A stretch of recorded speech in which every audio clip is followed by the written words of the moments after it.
cannot honestly be that naive. You think I'd marry that non-subscriber? Ha! You must be out of your freaking mind. Card D Kaizoku. Patreon. OP01 Roronoa Zoro is one of the most problematic leaders in the game. No other leader can do what he can do.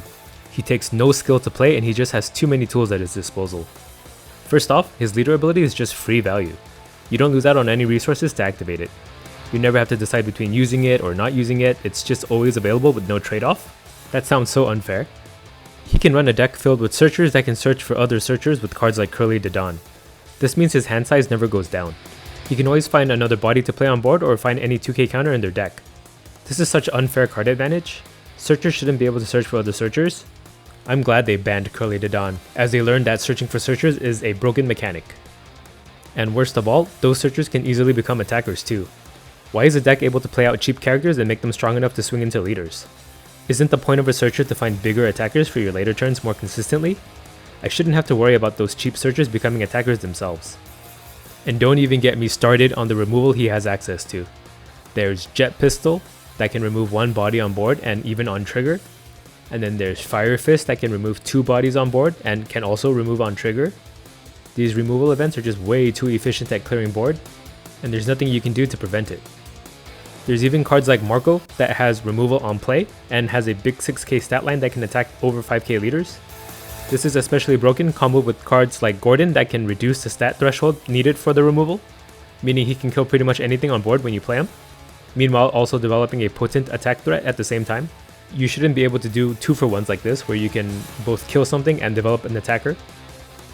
And the rush mechanic in red is just so cancer, don't even get me started.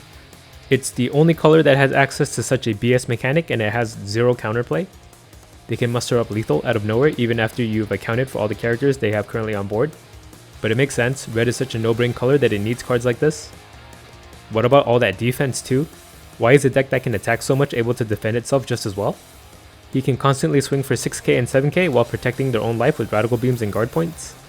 Blocker Marcos should have never been unbanned because 4-cost blockers that are hard to KO have ruined the game for me. There has to be some trade-off between offense and defense here. He can't have it all. And let's not forget about 9-cost Whitebeard. So the deck has a strong early and mid game, but also a late game as well.